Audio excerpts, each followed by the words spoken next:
Welcome to the Value Pro Show, where value pros get value ready. Hi, my name is Bruce Scheer, the host of the Value Pro Show. In this episode, we're talking with Steve Miller, the marketing gunslinger, and you won't unhear that. Steve is the author of the best-selling book Uncopyable, How to Create an Unfair Advantage Over Your Competition. And he's delivered over 1,600 national and international presentations, and he's even been on the TED Conference main stage. Not TEDx, but TED. He's worked with businesses of all sizes to help them stand out in a world of sameness, creating innovative strategies that make them the only choice for their customers. Lean into this one. He's going to share a depth of wisdom that comes from a place of fundamentals for how do you truly stand apart from the pack. Let's dig in. So welcome to the Value Pro Show. Today we've got with us Steve Miller, and I am so excited about this. I had the opportunity to read Steve's book, and I've been, if you've seen the cartoon Pepe Le Pew, I've been chasing Steve for about 2 years, trying to get him to join the National Speakers Association Northwest chapter. And then I find out he frickin' started the whole thing. I just found that out. And, of course, he knows what he'd be getting into if he joined us. But I invited him onto the show because he's got some magic pixie dust on how to help us be uncopyable in a way that's going to help sellers in this brutally tough market stand apart from the pack and close more deals at the end of the day. And it's a rough world out there, and it's really needed. But Steve, before we jump in, can I get an honest answer from you? Could I get your commitment to give me the truth? I cannot guarantee that, but go ahead. All right. Well, let me test it. This morning, I was on my exercise bike getting ready for this episode, and I watched a Katy Perry video here. And this is Katy Perry on stage singing California Girl, one of their most popular songs. Yeah, in orange. But if you zoom in, is this you in that photo? Because he's wearing orange and you're wearing orange. I'm just curious. And I need an honest answer. All right, so how are we doing? So it was you. All right. Well, hey, back to the storyline, Steve. Just getting into it. Thanks for the honest answer. She's one of our groupies. Awesome. Well, Steve, kick us off here. You could talk about, just tell us about the book a little bit, why you wrote it, and then we'll kind of unpack from there. Okay. I don't want to get into a lot of my background. Let's get going because you brought me on. Of course. People must assume that I'm here for a reason. All right. The book Uncopyable is about. It boils down to.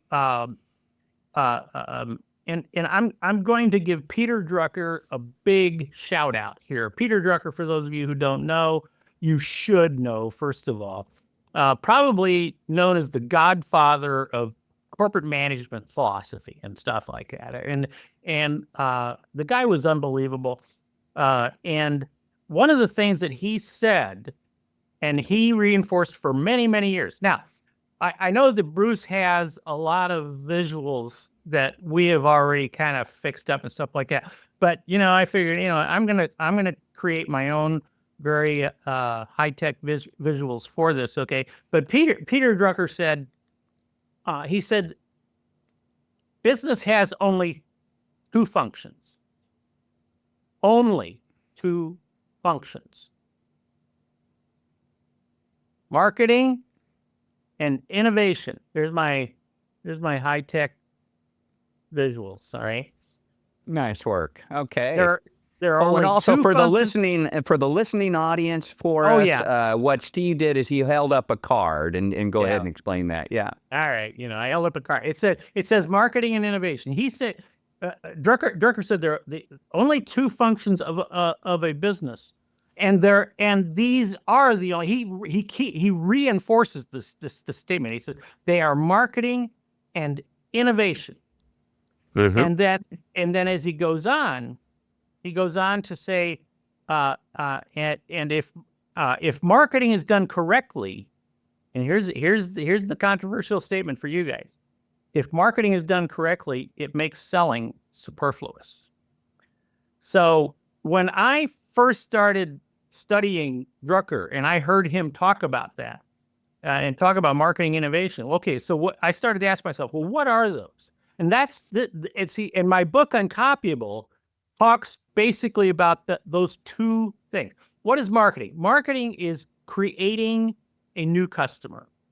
I mean, Drucker does say the purpose of business is to create a customer. That's the purpose of business.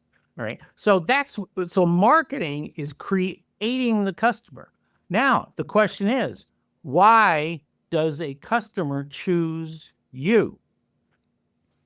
And that comes down to, the comment of, where I say that nobody buys from you because you are similar to the competition. And in fact, people don't even want to buy from you if you are better than the competition. They don't want to. They want to buy from you because you are not similar to the competition. Or another way of saying it is that you are different. You are delivering something different to them that they cannot get anywhere else. And yet, most companies, and especially, I say not especially, but most companies, most marketplaces, I have spent my life working in the B2B world, okay? And most companies simply watch their competition. They study their competition day in and day out, and when they sit down and they say, hey, how can we be better than the competition? What can we do that's better than the competition? Oh, they've got a flywheel that is doing 5,000 RPM. Well, you know what? We can make one that's 10,000 RPM. That's it. We win. We're better than the competition. But you see, after a while, somebody else gets better. Yeah, and right now I'm showing, for people that can't see our session here, for people listening, I'm showing 3 people on the Olympic podium, and one's raising the flag, but they all look exactly the same. And Steve, that reminds me of a project I was on for a company in the security space, digital security and preventing credit card fraud. And it was so wild. Within 2 years, there were probably about 25 different players in the same space. And I did this messaging analysis, and all of them literally were saying the same thing. When went to website to website, they had all copied one another.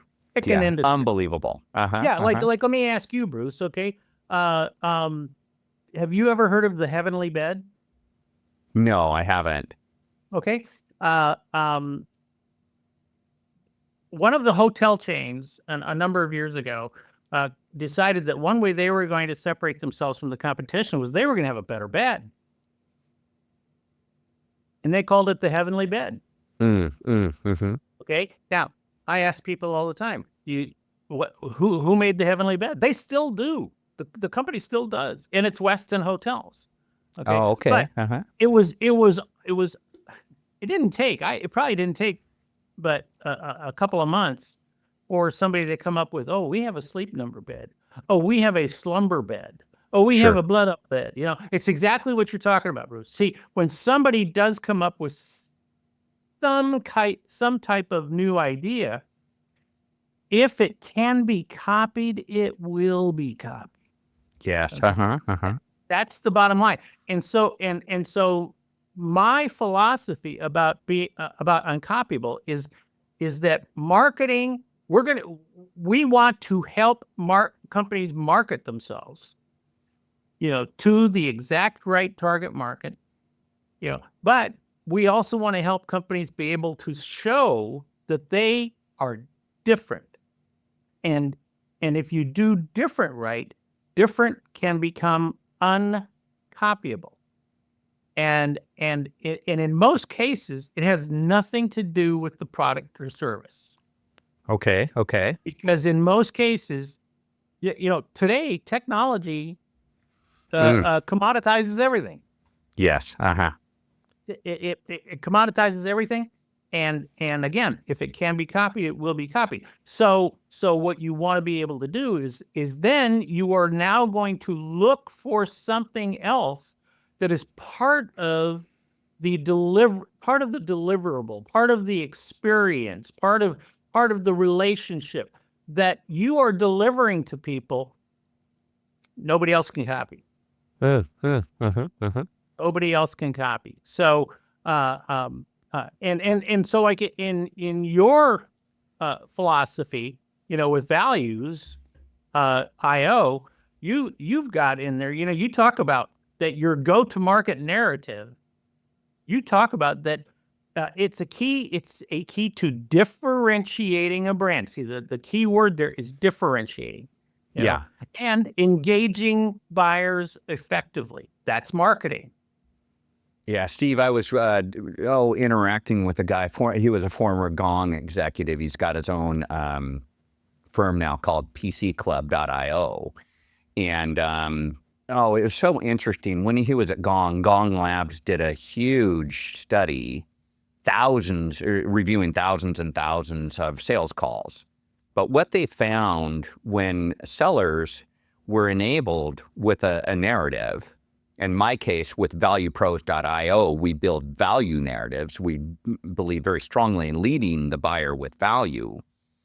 When you have a narrative for that seller, the win rate goes up 30% for those sellers that are enabled with a narrative, again, based on thousands of calls and data from Gong Labs. Really powerful. Because you're talking, when you say the narrative, what you're delivering, you're not saying the word, our product. You're not even saying, our service. No, it's a bigger picture than that. And if you are not, again, the fact is that technology commoditizes everything. So if it can be copied, it will be copied. So don't just make sure. Yes, of course, you want to make sure that what you are delivering to them has the same type of value from a product or service perspective, right there. Okay, it's the same, at least equal to the competition. Yeah. But then what you wrap around it, around it, goes so much farther. Again, like you say in here, and for those of you who can't see it, okay, he's posted another saying of mine is that the experience is the marketing. The experience that people have dealing with you is the marketing. I have a client and they build fleet work trucks. So you think about the delivery trucks, landscapers, rentals, things like that. These are fleets, all right, and they build these fleets, okay, and they're the quality of the fleets, everything that's inside of one of those trucks is as good as anybody else's, okay? But then we make a big promise. We make a promise that says we will do what no one else will do.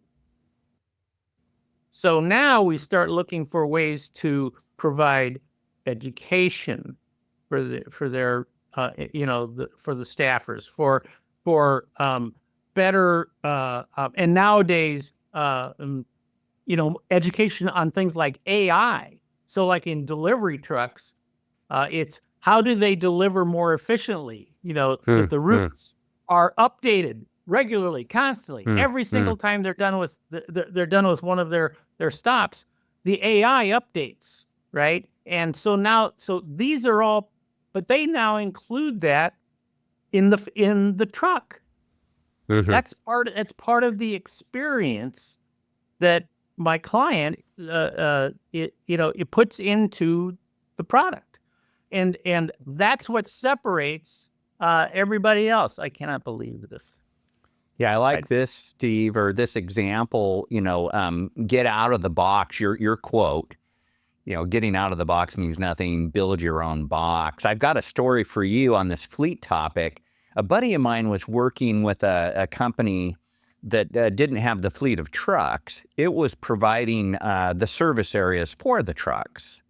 And, but again, back to this notion of leading with value. They didn't talk about, hey, your truck driver should come to our truck stops because, hey, we got A, B, C, D, and E, and F, and G for them, and blah, blah, blah, blah, blah, blah, all the details around these truck stops. Instead, they led with the problem domain of, hey, what's bothering you? Well, hey, we got truck drivers that are tired. They turn over often. It's hard to keep these guys working for us. The fleet, like your client, those fleet guys, hey, right. It's kind of hard dealing with these drivers. And then they would, talk about, well, hey, what if we were able to improve retention? What if we were able to keep those trucks on the road a little bit better, a little bit longer? What's that mean for you? What's the money side of that? And then they're like going, well, that's compelling. How the hell do you do that? and then we're like, well, guess what? We've strategically located these truck stops where, one of the reasons truckers don't get to sleep, they don't have a good experience. They're kind of scared. Typically truck stops are out in the woods and scary places. There could be witches and goblins and stuff. And, but ours, no, they're great locations, and the truck drivers love them. They get a good rest. Lit. They're safe. They've got a fast food place or I love that. See, I love that. And so you're not selling trucks, but you're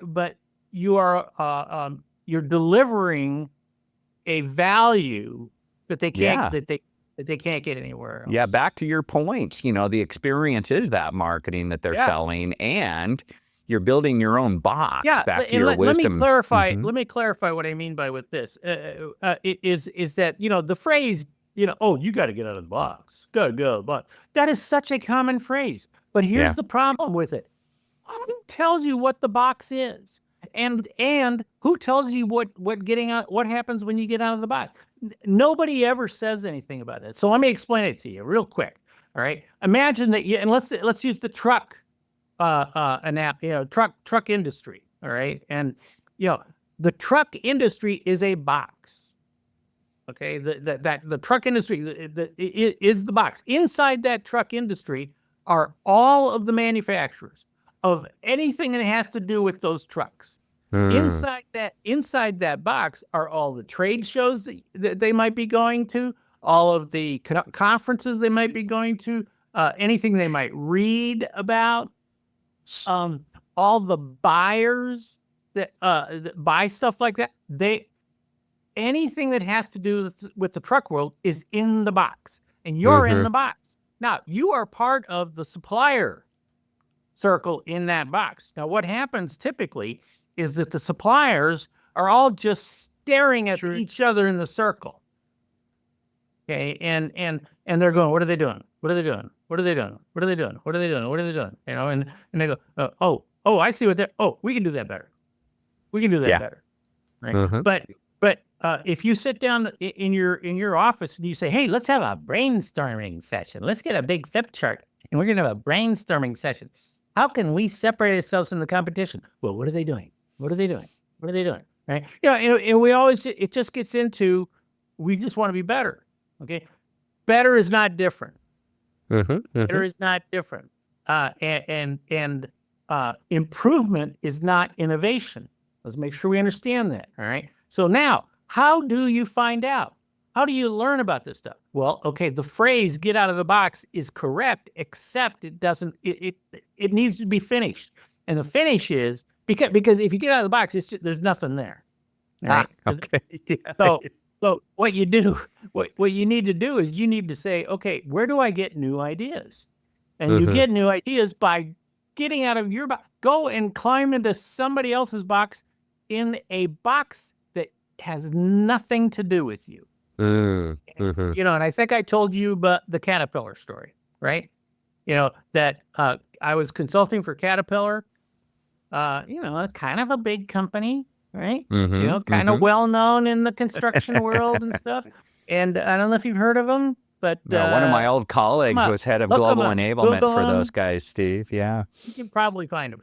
But so anyway, so we were, and they kept saying, "Oh, we want to really learn how to innovate. That's what we want to do." And I said, "Okay, fine."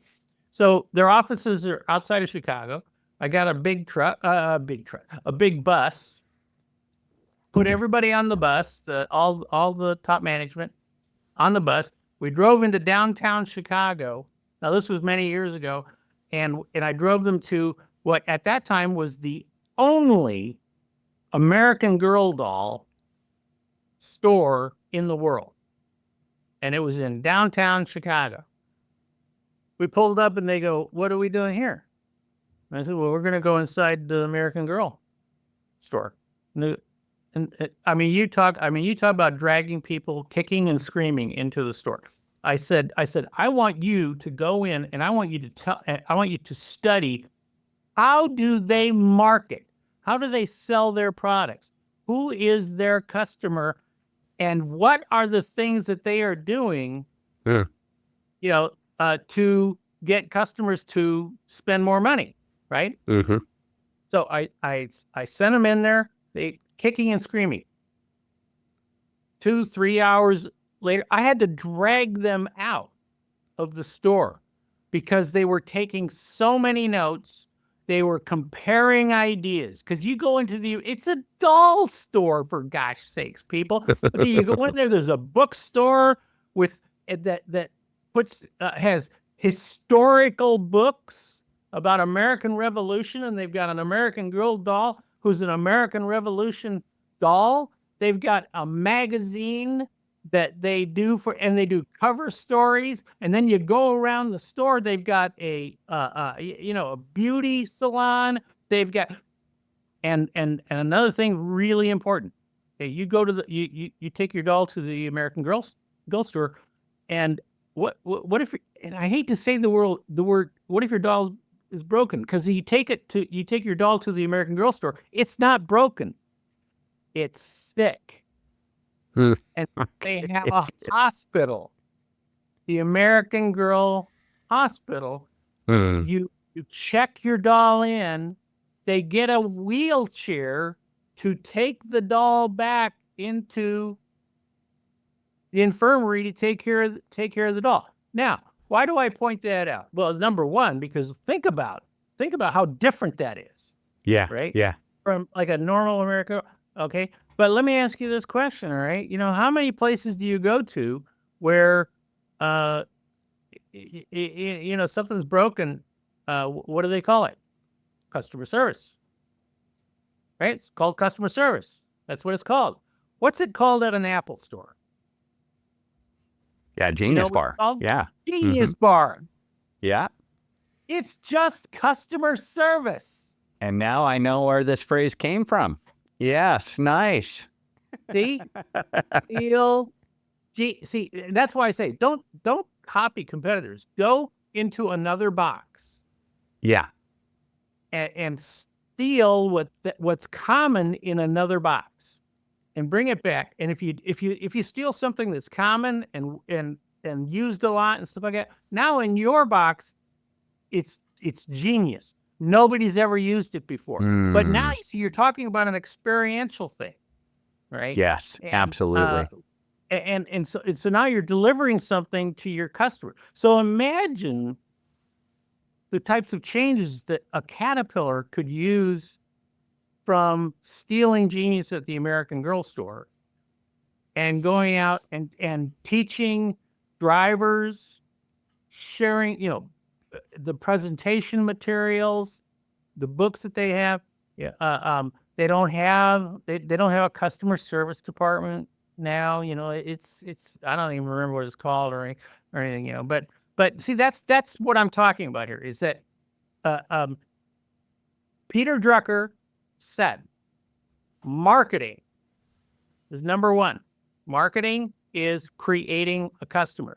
Number two is the customer, you are delivering something to the customer that is different than the competition. But if all you do is copy everybody, you got to go find somewhere else.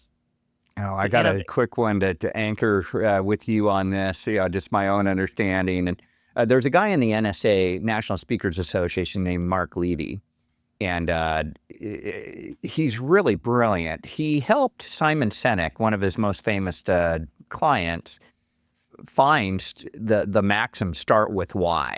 That Why? big idea. And he was telling us a story that about David Meerman Scott. He wrote this, wildly successful book. Steve, Yeah, I I'm know sure David. you've read it. Oh, you know him personally? Yeah. Yeah. His New Rules of PR. But David was stuck. He called Mark and said, "Hey, I need a new bestseller." And when David wants a new bestseller, he means a Wall Street Journal bestseller, a New York Times bestseller, not like us, Okay. Amazon bestsellers, guilty as charged. But so he goes to Martin saying, "Hey, I need a new bestseller." And so they brainstorm. And like you say, they were kind of just stuck in the box. They just weren't breaking out until Mark said, "Hey, are you going to be around this weekend, where you live?" And he goes, yeah. Why? And he's like going, if you just hike it up the road, there's this big, huge event called Comic-Con. I'd like you to attend it. And Mark's like going, why the hell would I want to attend Comic-Con? I don't get it. He goes, just go and trust me on this. We need some new thinking, just like what you did with Caterpillar, Steve. And so he goes and then comes back and he's like going, "Oh, damn, I loved it. It was great. I learned so much, took notes and everything." And because Mark's like going, "Okay, give me the juice, man. What'd you get out of it?" And together they worked to formulate a new big idea and a new best Wall Street Journal. You have to learn how to do that. You have to learn how to do new Wall Street Journal bestseller, Fanocracy. And but yeah, it's just a plain, I don't know if you've ever met or seen the work of Edward de Bono. Sadly, he did. I know Edward too. Oh, I'm cool. a TED guy. I'm a TEDster. So see, I get to go hang out at TED with all those guys. And Ed de Bono is one of the very few people who actually got kicked off the TED stage. Most people don't know. Most people don't know that. Well, he does have strong opinions, and he's brilliant. That was But one I of the learned from funniest moments I've him. ever seen on TED. I learned a principle from him, Steve, that I think helps in this concept. He calls it lateral thinking. Where you got to get out of your box. You go find something that's maybe completely unrelated. It's supposed but then to be you can tie the two together somehow. Yeah. To come up with a new thinking, a bigger idea. It's so simple. It's so it is. See, this has happened for many years. All right. Even the concept of studying nature and learning from nature and stealing nature. Velcro came from nature. Velcro, a German scientist was walking through the woods with his dog. Got a whole bunch of burrs stuck to his socks. And when he took his socks off, he took a look at them and started a company called Velcro. And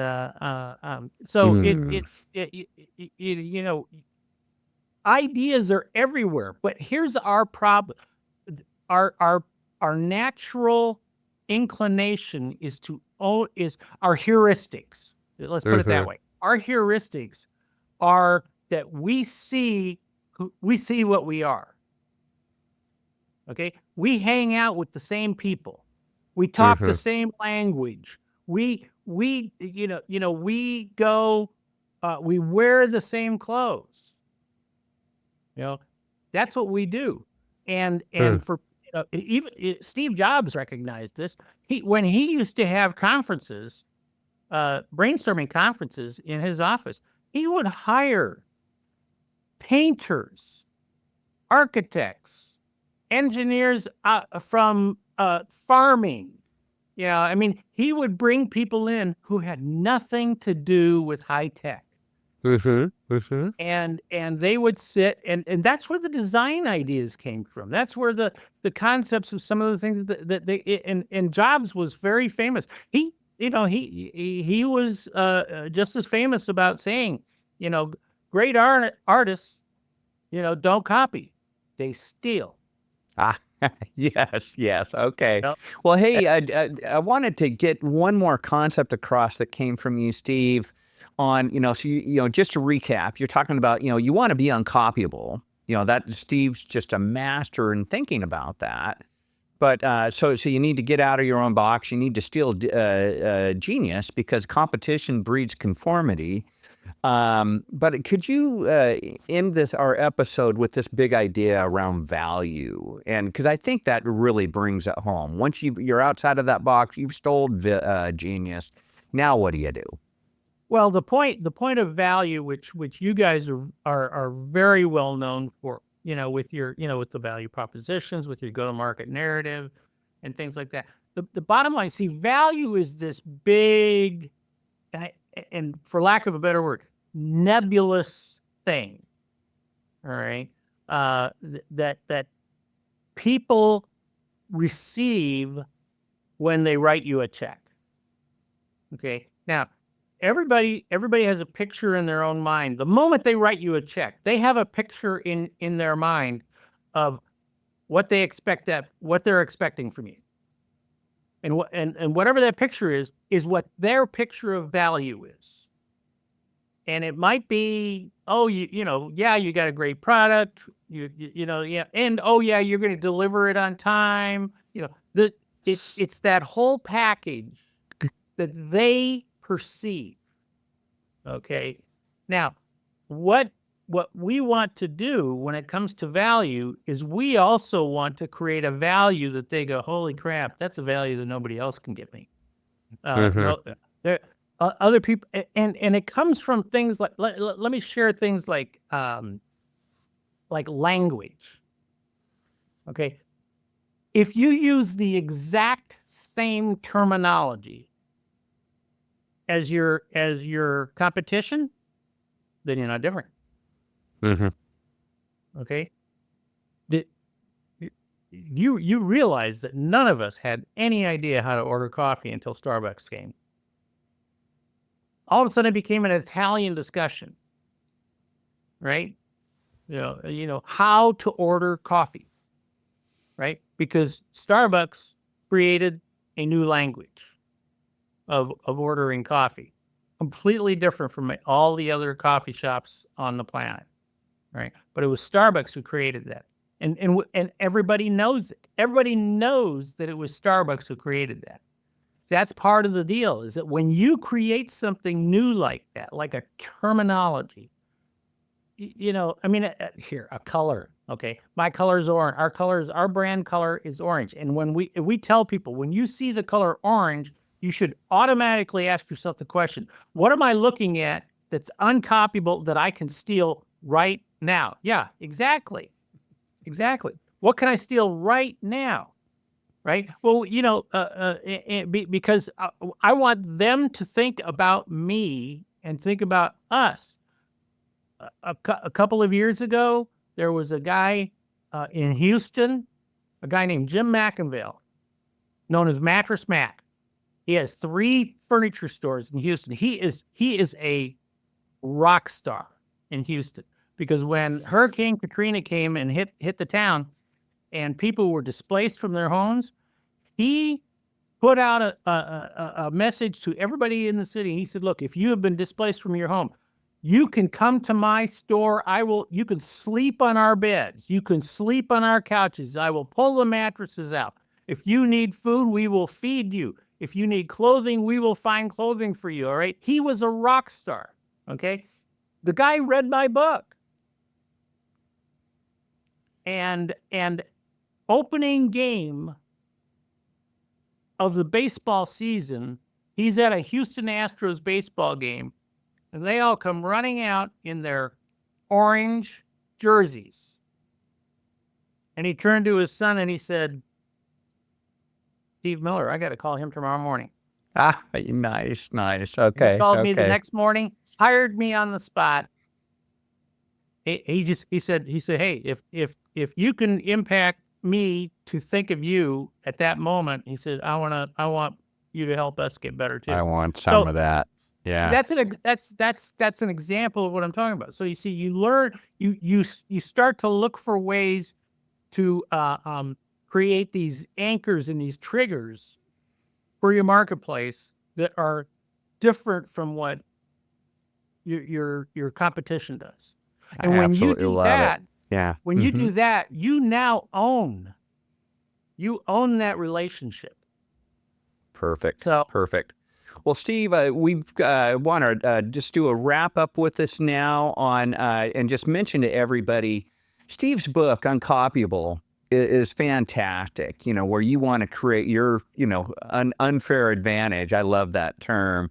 And if you think smart and work smart and sell smart, oh my God, you're going to improve your win rate. And that's what we're talking about today.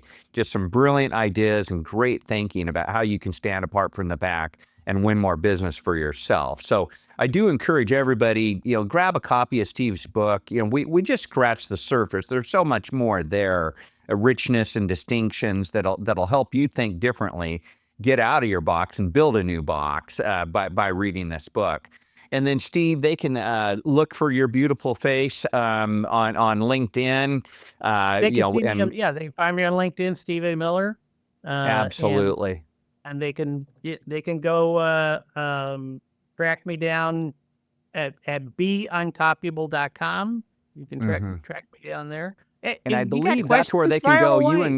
You and Kay, co-authored another book, but you guys have a 5-series email, right, that they can get in terms of helping them along their path. And again, using my very high-tech, and for those of you who cannot see this, all right, I'm holding up a very high-tech, personalized visual that says beuncopyable.com/5-emails.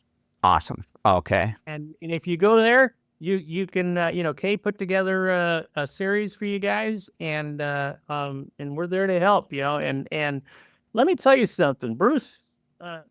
He teaches this stuff. He just doesn't. He's not as nuts. Okay. Bruce is much more professional than I am. All right. I don't ever want to be. You don't want to be like me. Oh my God. I don't want to be but I don't want to be accused of being professional, because I'm not. I'm just. I'm orange is what I am. And I love your book. I love short books like that. In fact, I'm writing more short books. That are easy to digest and easy, and a ton of information. So I learned that from my mentor, who you know quite well, Janelle Barlow. She said, write your book, Bruce, to be read on a flight, and that's what I did. And it's funny. That's such good advice. I've had executives send me copies of them, with the book in their hand on a flight. That's such good advice. And you know what? And you should teach these clients of yours to write your own book, people. Oh yeah. That's a new box. Well, Steve, on that note, thank you so much for joining the show. Really appreciate it. Thank you, buddy. Good to see you, man. What a fantastic conversation with Steve Miller. We covered so many powerful ideas today, from the importance of true differentiation to the art of stealing genius from unexpected places. One of my biggest takeaways, if you want to win more deals, you can't just be better, you have to be different in a way that your competition can't copy. If you found today's episode valuable, be sure to check out Steve's book, Uncopyable, and visit him at beuncopyable.com for more resources. And of course, if you enjoyed the episode, please like and subscribe to The Value Pro Show. If you're feeling kind, leave a review too, so others can find it. Until next time, keep leading with value and standing out in your market.